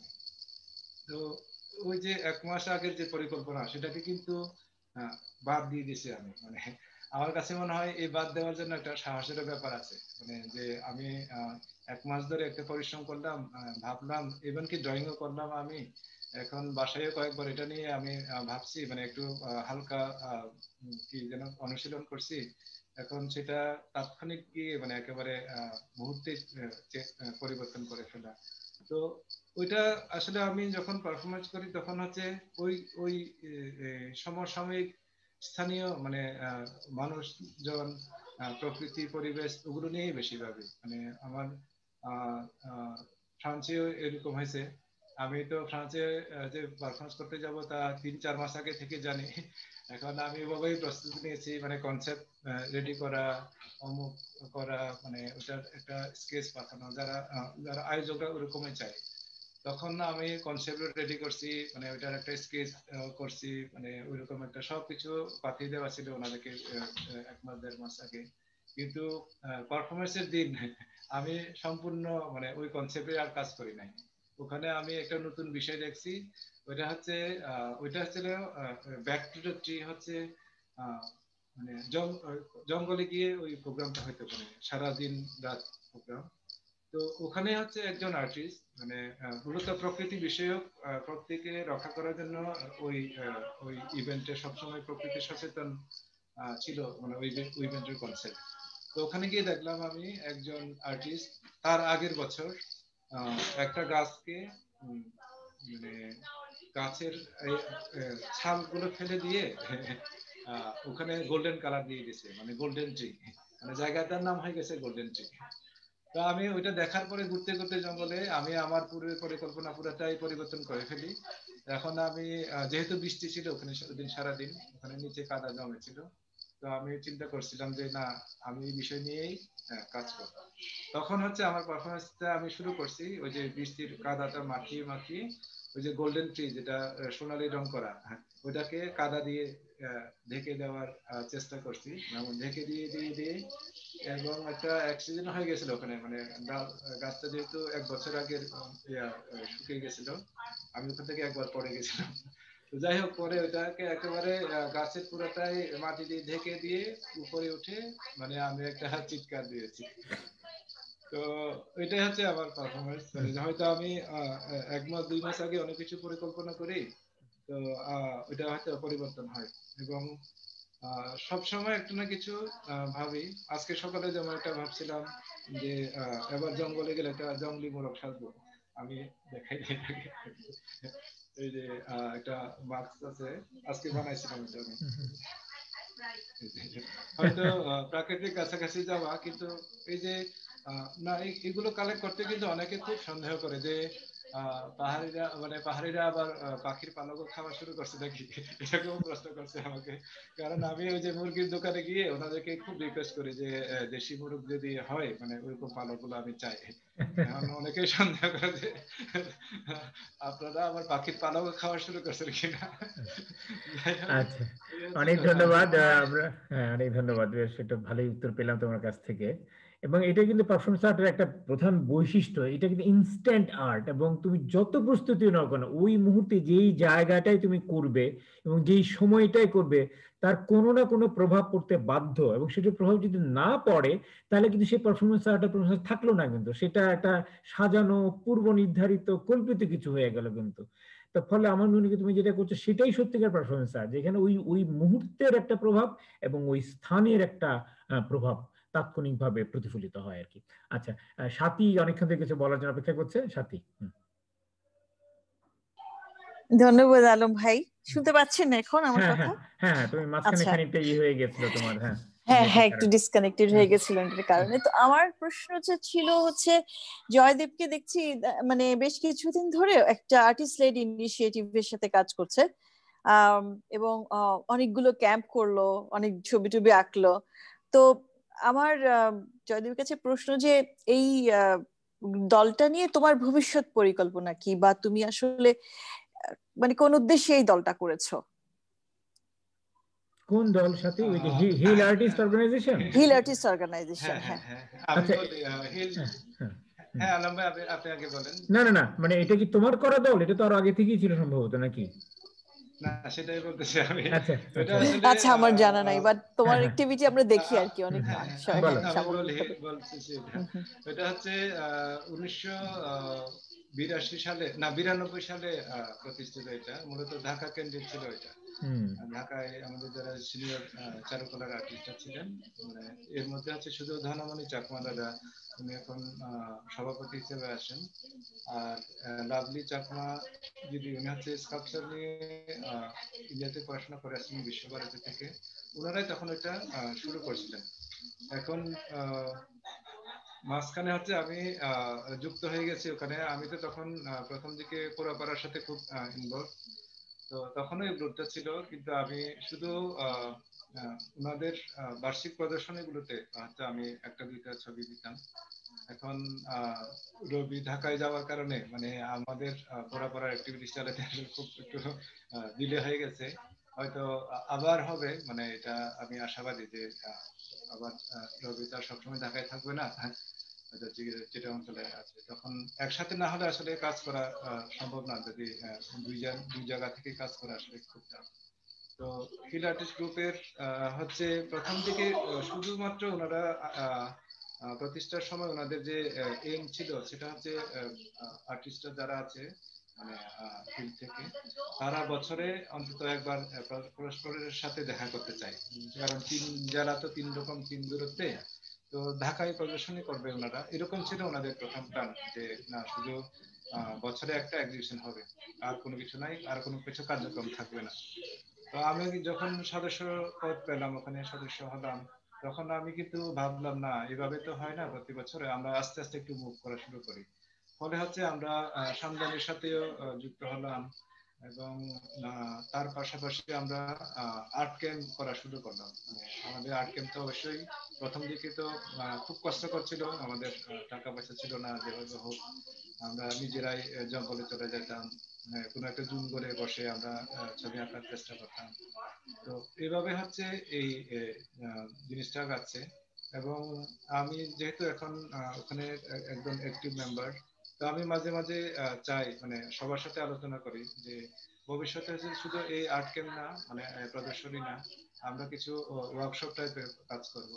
এবং শুধুমাত্র মানে হিলের আর্টিস্ট মানে এটা যাতে আমার না হয়, মানে এখানে আমরা বাংলাদেশের সব শিল্পীদের নিয়ে হয়তো আমরা ওয়ার্কশপ করতে পারি, আর্ট ক্যাম্প করতে পারি। তাহলে হচ্ছে আমাদের আরো পরস্পরের সাথে যোগাযোগটা আরো অনেক শক্ত হবে, মানে সেটা তো জানাও খুব বেশি জানা হবে, শেয়ার করা হবে। এইটা হচ্ছে আমার ওই গ্রুপ নিয়ে আগামী পরিকল্পনা এখন। তবে আমার পরিকল্পনাটা আমার একা সিদ্ধান্ত হবে না ওখানে, মানে গ্রুপের সবাই যদি চায়, মানে ম্যাক্সিমাম গ্রুপের সদস্যদের সম্মতিক্রমে হচ্ছে পরবর্তী কাজগুলো আমরা নিব। হ্যাঁ, ধন্যবাদ জয়দেব, বেস্ট অফ লাক, ভালো কাজ করছো, করো। Thank you. ওকে, অনেক ধন্যবাদ সাথী। আচ্ছা, তাহলে আমরা মনে আস্তে আস্তে আসর গুটিয়ে ফেলি। তবে there is a last call, যদি শেষবারের মতো, হ্যাঁ কংচাই মনে হয় লাস্ট কলে সুযোগ নিতে চাইছেন আর কি, বলেন। জি আলম ভাই, দাদার সাথে আমি মানে কর্মসূত্রে অনেক দূরে থাকাতে হয়তো ওভাবে আর কি হচ্ছে না বেশ কিছুদিন ধরে। উনার একটা কাজ ছিল সম্প্রতি, কয়েক মাস আগে আমরা জুমে মারমাদের একটা অনুষ্ঠান হয়। এটা হচ্ছে এটা একটা রিচুয়াল বলা চলে, এবং বিশ্বাসের জায়গা থেকে জুম চাষ যখন করা হয়, জুমে যাতে ফলন ভালো হয় এবং গ্রেইন অর্থাৎ যে মানে আমরা যে ভাত খাই, ভাত ধান থেকে আসে। এবং এই পাহাড়ে মানে এই এই চাষাবাদ করার সময় মানে মারমাদের একটা ধারণা আছে, বিশ্বাস আছে যে এখানে একটা বোমা থাকে। বোমা হলো গ্র্যান্ড মাদার। তো গ্র্যান্ড মাদারকে ওরা একটা পুজো দেয়। এটা মানে খুব বড় না হলেও মোটামুটি ইয়ে হয় আর কি, একটা সামাজিকতা উৎসব মুখর একটা পরিবেশ তৈরি হয়। তো দাদাকে নিয়ে এবার আমরা ওইরকম একটা প্রোগ্রাম গিয়েছিলাম, সারাদিনের প্রোগ্রাম ছিল। এবং ওখানে গিয়ে একজন জুমিয়া চাষির উনার খুব ভাব জমে গিয়েছে। তো উনাকে নিয়ে উনাকে সাবজেক্ট করে উনি একটা স্কেচ করেছে সম্প্রতি, এবং সেটা উনি সেল করতে চাচ্ছিলেন। মেইনলি যে কারণে, সেটা হচ্ছে উনারা তো জুমিয়া প্রতি বছর জুম চাষ করে। তো তো আগামী বছর যখন জুম চাষ করবেন উনি, তাকে কিছু আর্থিক সাহায্য দিয়ে এবং এমন ভাবে কিছু আমরা করতে চাচ্ছি যে একদম শুরু থেকে জুমের শেষ 6 মাস পর্যন্ত আমরা হয়তো তার সাথে যোগাযোগ রাখবো, তার কাছে যাব, তাদের কাজের পরিবেশগুলো দেখবো, সাথে হয়তো কিছু স্কেচ হবে, তাদের জীবন নিয়ে কিছু ডকুমেন্টেশন হবে। সেটা ফটো ডকুমেন্টেশন হতে পারে এবং পেন্টিংস হতে পারে। এই জাতীয় কিছু কাজ আমরা মানে ছোটখাটো একটা প্রজেক্ট আর কি, এটা দাদার একটা পার্সোনাল প্রজেক্ট বলা চলে, এবং আমার খুব ভালো লেগেছে। তো কাকতালীয় ভাবে ওই এলাকাতে আমার গ্রামে পড়াতে, তো আমি আবার মানসিক বা কোঅর্ডিনেশন বিভিন্ন ভাবে উনাকে হেল্প করতে পারি। তো দাদাকে আমি মানে যেটা জানতে চাচ্ছিলাম হইলো এই এই কাজটা বা আপনার এটা কি অবস্থায় আছে, এবং এই হোপটা যাতে মানে ধরে রাখেন। এবং এই কথাটা বলার কারণটা হচ্ছে জয়দা আসলে মানে উনার অনেকগুলো কথা আমরা শুনেছি যে উনার সবসময় মাথায় থাকে কাজ করার সময়, পারফরমেন্স করার সময়, প্রথমত মানুষ, সমাজে বিভিন্ন প্রান্তে বিভিন্ন বর্গের মানুষ, তাদের এই যে একেবারে মাটির সাথে আহ আপনার প্রকৃতির সাথে মিশে থাকা মানুষদেরকে নিয়ে এই মমতা বোধটাই এখানে প্রকাশ পেয়েছে।